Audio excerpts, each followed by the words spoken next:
99.3 Nigeria Info. Welcome to Dailies today, the second part. I'm Sheriff Quadry. And I'm Jimi Disu. Good morning, everybody. All right. We're going to hear, let's listen to a message or two from our sponsors, MTN Nigeria, and we'll be right back to dig into the papers. Welcome. It's Dailies today. My name is Data Lover Joe Mapel. Any wolf I go know I'm well. Oh, MTN Pulse don't come ring my bell. What's this I hear of data just for the night? You see, I'm a very, very big guy, but I don't joke with my giggy bites. So MTN get the free guy with this data plan for the midnight. 11 p.m. to 6 a.m. 2 gig, oh boy, I can live the life. IG, TikTok is ready to go, oh boy, I'm feeling fine. Because 11 to 6 in the morning, IG, TikTok morning, 2 gig there for me. MTN boss, yes, of course, MTN boss. MTN Pulse. Do you? Dial *406# to join. Everywhere you go, MTN. Yellow. This is a public service announcement to our dear customers that don't have NIN or are yet to link their NIN to their MTN lines. As mandated by the NCC, MTN will be linking your national identification number NIN to the same registration information you have already provided to make the process easy for you. Here are 2 simple ways to get it done. Log on to my MTN app or dial *785*NIN#. If you don't have a NIN, visit www.nimc.gov.ng to find an enrollment center near you. If you have registered but can't remember your NIN, dial *346# with the phone number you registered at enrollment. Please remember, apart from your primary line, you must also link your NIN to all your MTN lines and data SIMs such as MiFi, High Netflix, and any other line you use on the MTN network. This announcement is very important. To avoid disconnection, all lines must be linked before 6th April 2021. Dailies today on 99.3 Nigeria Info. And we're back on Dailies today here on 99.3 Nigeria Info, sponsored by MTN Nigeria. You can watch us live right now on Facebook and on YouTube. Nigeria Info 99.3. I am Sheriff Quadry. Jimi Disu is here. Let's start with the Punch newspaper, page 2 of the Punch. Southern states dismiss blockade. North food traders insist on strike. Yeah, one has to be very careful with this story, much more careful than those who have been making comments on both sides of the divide. It is a very dangerous development. This situation is getting worse by the day, by the hour, by the minute. There is a lot of irresponsibility going on both sides. And I just hope that those who are behind all this are ready for where it might end, which I pray never happens. And I also hope that you and I, the ordinary citizens who are not involved in the public space, you know, backing left, right, and center, would also be ready for what might be the big bang, if it ever comes, and I pray it doesn't. So the crisis has now gotten to a point, not unexpected, Right. where the cow traders are not. You see, there's a difference between the traders and the herders. That's right. Nigerians would love to know that a large percentage of these cows are actually owned by Southerners, but you've painted everybody with the same brush. Right. And behind all the political shenanigans about whether to bring cows here or not, but is a business decision. Would you want to, if you were trading in cows now, would this be the right time for you to bring your cows here? That's beneath all the political shenanigans. It's a business decision, but don't let's get beclouded by all that. Let's just look at the situation as is. The situation as is that the tension is rising between the North and the South. And that is not going to do anybody any good. That's right. And we will use this opportunity one more time to call on the leadership of the country to step in very quickly. I saw this happen, young as I was. I saw this happen in 67, 68, and I will tell you, it started with, giving the police an order to go and arrest Ojukwu. The rest is history. Right. And therefore, we'll be calling for maturity on all sides. The Delta State government, for example, has said that the blockade did not represent the unity of Nigeria, and they say they don't have any full details, and so on and so forth. The Lagos State Commissioner for Information, Gbenga Motosho, in Lagos, is reported in Punch as having said that the state was not feeling any effect of food shortage. I think he needs to go back to the market and find that it was a bit difficult to get meat yesterday. And then it says he noted that the government had not been officially informed of any decision to withdraw supplies to the state. If you wait for that official statement, you will never get it. Why do we have to wait for that? You shouldn't wait for it. You know what's going on. You get a feel of what's going on. So get yourself. You get in there. Get yourself ready. Do the right thing. And according to him, he says trailers of foodstuffs have been coming from other parts of the country into the state through the Ibadan Lagos Expressway. I don't know what, and he says, anyway, it's coming at 9 o'clock, so we'll be able to ask him that. Okay. But he has urged residents not to panic, and that the state was making efforts to attain self-sufficiency in food production. This is something we'll take up with him when he comes at that. All said, and it says here that Afenifere, Gani Adams, Igboho are leading campaign against cow beef consumption. All these are what I call knee-jerk reactions. That one is coming on Friday. Who is that now? The campaign that they want to launch is coming on Friday. Against cow consumption? Yes. Oh, no. Look, I just hope that even if some of our self-appointed leaders don't have it, the elders who know should quickly intervene. And let's get a clear strategy as to how to handle this crisis. Let us make up our minds. Do we want a breakup of the country through violent means? If the answer is yes, good luck to Nigeria. But if the answer is no, would for God's sake those who know, those who we are sure know the consequences of all these things, please step in and take hold of the crisis. And that also includes our elected representatives. I'm surprised that there's not been a meeting of the National Assemblies of the lead speakers and so on and so forth, who are our own appointed leaders, to take whatever, the governors, to take control of this crisis. I read somewhere somebody said, if the cows don't come, we're going to get cows from Cameroon. The same people you painted with the same brush, they're all over West Africa. You're going to be dealing with the same set of people. Let's grow up and stop being kids. Let's bury our personal prejudices and look at these things in a very clear and reasonable manner. And let peace reign. But most importantly, above all, Mr. President, read Obasanjo, the letter that was purported to have been written by Obasanjo. Even if he didn't write it, it made a lot of sense to me. Take a lead in reconciling everybody. And I would advise that this idea of stepping back and giving an impression that you are not concerned doesn't help anybody. That ends the Bible passage for this morning. Before we go into our next paper, we have a bit of good news here for you. Abducted students in Zamfara State have been released. That's good. The Governor, Bello Matawale, confirmed this in a series of tweets this morning. The girls have been freed. We hear about 279 girls were released.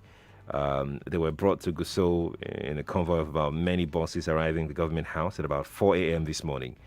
Last Friday, the female students of Government Girls Secondary School, Jangebe, were abducted by terrorists. But this morning at about 4 a.m., we heard that they are... Well, Sheriff, I am glad to hear that the girls are back. I wonder what price. When I say price, I'm not saying just in monetary terms, but I wonder what price we had to pay for their release and how that would affect the future security matters. I'm trying to pick my words carefully now. Yeah. Did we pay a ransom? If we did, what does that mean? Have we laid another precedent?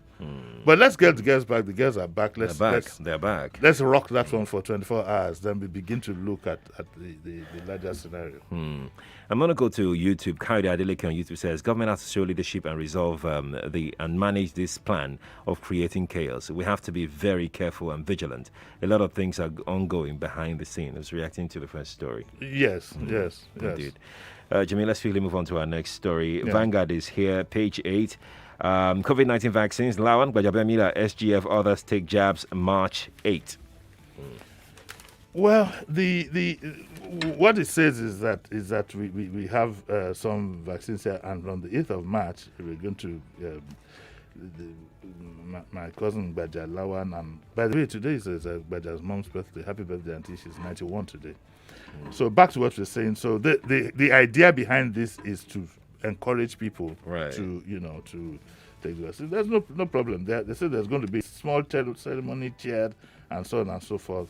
Nothing wrong with that. But there's a story here in the Vanguard, and it gives a larger, whatever of what the process is likely to be. It says FG to adopt polio immunization strategy in vaccinating eligible citizens. And then it also says that Nigerians who receive vaccines abroad will still be tested on arrival. But apparently now there's an online registration of Nigerians for vaccination. You need to go to the newspapers and get the information of where apparently you can register. Right. I don't know what the follow-up to that registration will be, whether it will now direct you to certain places. But I think we need very robust information. In other countries, for example, in the UK, it's just the NHS, they called upon, but we don't have records.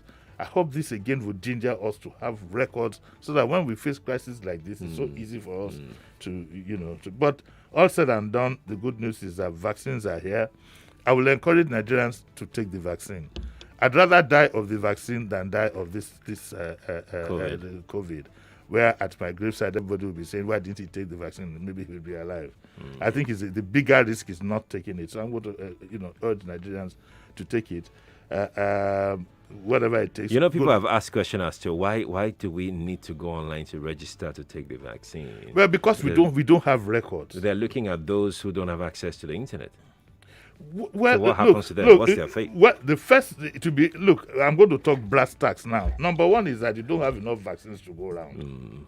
That is why, for example, in Lagos State, I kept insisting on making this LASRA registration almost compulsory for every resident for things like this. You don't have records. The only records you have are, for example, students in public school, in primary school, and then Lagos State civil servants. That's all. You don't have records of every other person. Right. So people have to register, unfortunately.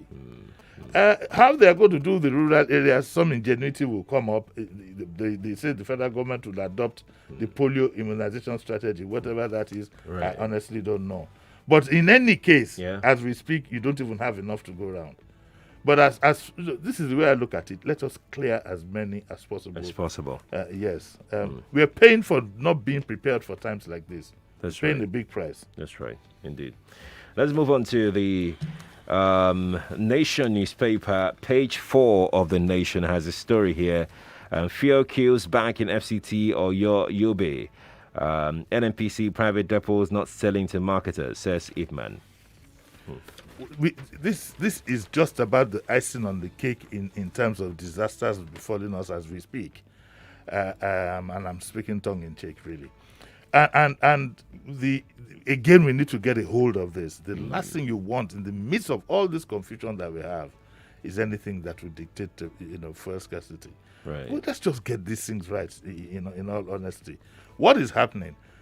At the bottom of the pyramid of all this is the increase in fuel price, which appears to be inevitable. I don't want to go into this long history. I've been at it since 1982. I'm just about fed up with talking about oil price. Hopefully, when the Dangote refinery comes up, we will have some solution to that. And I don't know why the government has been pussyfooting about selling the other refineries. But we would like to, NNPC or whoever is involved, those who are involved, to please. You see, something is missing at federal level. That's right. I must be very honest with you. And that is a leadership, you see, Nigeria needs a hands-on leadership, like other countries. Boris Johnson is on the TV every day talking about COVID. He's leading the campaign. Nigeria needs a visible leader. We need a visible leader who will be hands-on on all these things. Whatever you might say about Obasanjo, he was able to handle things like this, before it degenerates into a crisis. Apparently, there is some movement that is trying to cause some confusion here. I don't know whether it's a group of human beings or a spirit.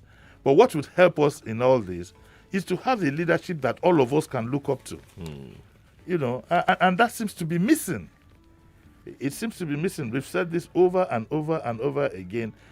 But this time around, if I were you, don't kill yourself. In all honesty, don't go storing jerry cans of petrol, in your house, because of an impending shortage. If there's going to be shortage, let everybody.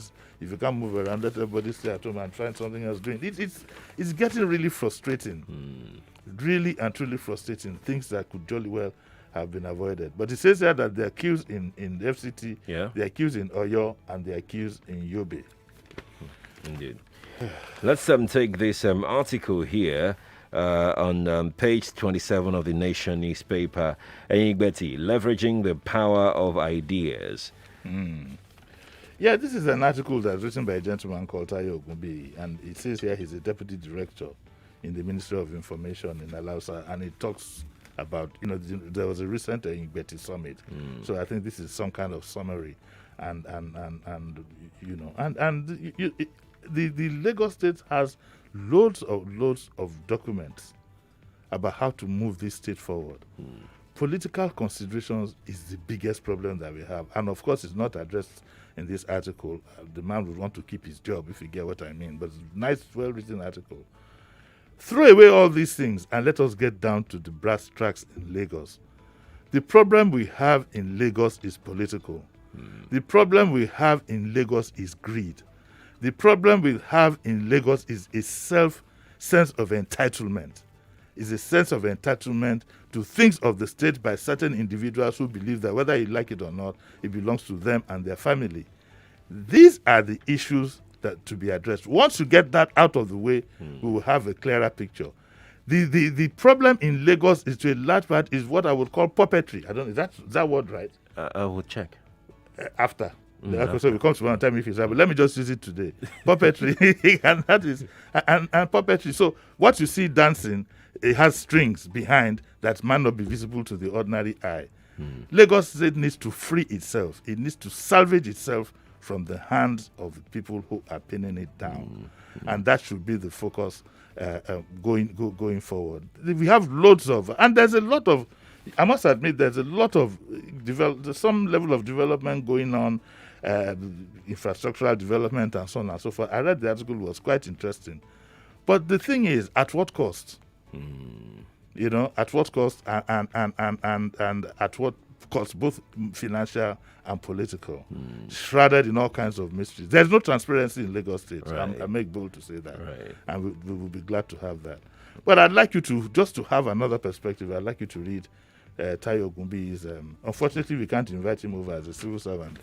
He will say he's not competent to He's talk. not competent. And I hate that. Really. He will need permission from the PAMSEC. PAMSEC will need permission from the commissioner. Commissioner will need permission from the governor. Yeah. Then governor has to make a phone call.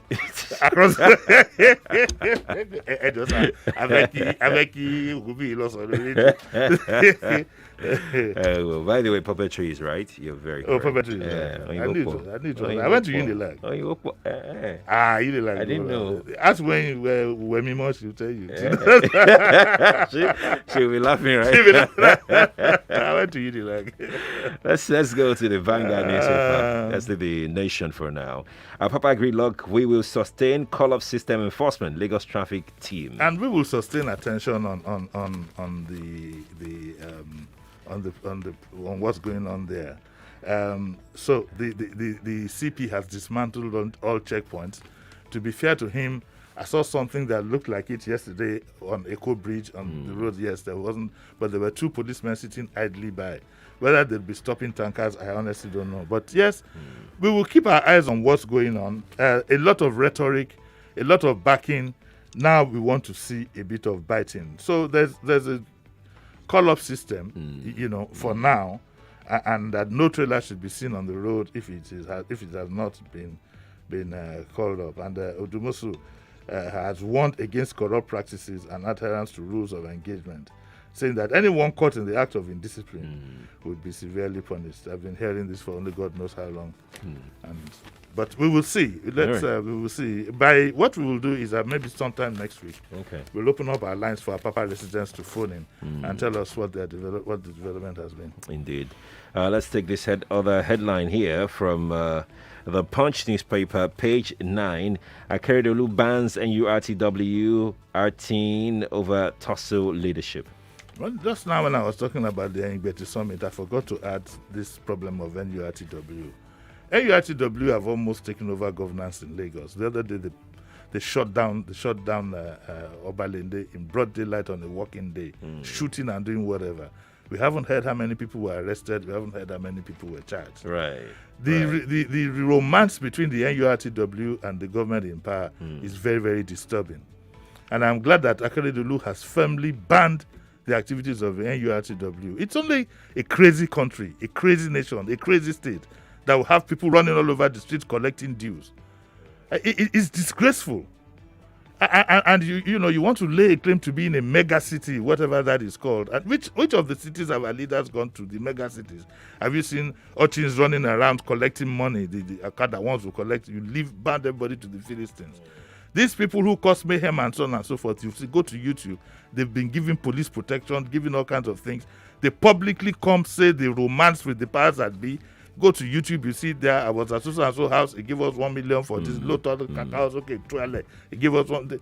We have bound the state now to these people, and it shouldn't be so. They have their role to play, there's no doubt about it. You do no need doubt, no doubt. But not the way things are being done. Thuggery and fighting and mayhem and so on and so forth. And therefore, I am glad that Akeredolu has done this. And I think that the Lagos State government should follow suit immediately. I wonder what the top officials of the state see when you drive past Oshodi or CMS and you see all these things going on. The question I've had, they say that there's a political romance between them and the leadership. And I say, so what is their contribution to politics? Do they campaign? The answer is no. So what is their politician? Then you now ask another question. Are they responsible for some of the mayhem and ballot snatching that happens during elections? Then you need to investigate and find out if that is true. Okay. But we cannot continue to run our country in such a riotous manner. We cannot continue to run our country based on the ambitions of 1 or 2 people. We cannot continue to run a state where things like the former deputy governor said on Saturday, things are not transparent. We need transparency. We need the right things to be done. We need less rhetoric and more action. So Akeredolu has banned NURTW and RTE, and I hope the ban stays. I just hope it stays. This crude idea of collecting enforcement, that's what it is. But 3 people will surround the downfall on Marina, and guess what? By the way, congrats to Lagos. The third mainland bridge is open, so there's less traffic coming. But those of us who are in Victoria Land now face another crisis because the access to VI has been blocked. Everybody now comes in through Ikoyi. But we hope by the end of the week it will be resolved. After that, we'll then be able to assess what our traffic situation in Lagos truly is. Indeed. Let's take this one last story, and we call it a morning. 172 phone seekers arrested for violating COVID-19 protocol in Lagos. That's from the Vanguard newspaper. Okay, so the COVID-19 violators, as it were, which is like some kind of civil offense, 172 of them, they've been paraded, and look at them sitting on the floor like criminals. Okay. When they were being shoved into the Black Maria yesterday, and I don't know, there was no remorse. Well, there was no remorse. I'm even looking at a larger picture that you're ready to do this. Yeah. But the commissioner still hasn't told us who were those who are responsible for what happened in Banana Island. Put them to sit on the floor like this. That's a larger criminal offense. Do you get where I'm going? Yes, I do. For those who went to, who it is said went, I don't know how anybody in his right mind will be thinking of going to a club in this COVID era. That's here. But look at the way they're being treated. Seated on the floor. Okay, look at that. But for the state to release the name of those who are involved in stealing state land in the Banana Island, we still don't have those names given to us. Well, they say that in Animal Farm, what was the? They were tried. Yes. They were to pay 40,000 naira fine, and then to do community service. But look at the way they are treated. I know. And look at the fact that because you see, what is good for the goose is good for the gander. Let the Lagos State government have arrested these same people, so that we know that it's across the board and treat them in like manner. Jimmy, we must go. What's coming up at 9? The commissioner. The Commissioner for Information, Lagos State. Yes. That's right. Answer some questions. All right then. Jimmy, thank you so much for coming around. Okay, I'll see you at 9. Thank you. Many thanks to you for joining in, and of course, plenty of thanks to MTN Nigeria for the support on the show. Let's go to break. When we return, we'll have the news for you. After the news, Bola Oba will be joining us at 8 o'clock to talk about the blockade of food supply to the south by the foodstuff dealers and cattle dealers as well. Stay here. Don't go anywhere. My name is Data Lover Joe Mapel. 99.3 Nigeria Info. We are more than just radio. Subscribe to our YouTube channel at Nigeria Info FM. Check us out on Facebook at Nigeria Info 99.3. Follow us on Twitter at Nigeria Info FM and on Instagram at Nigeria Info FM Lagos for live updates as it happens. 99.3 Nigeria Info. Let's talk.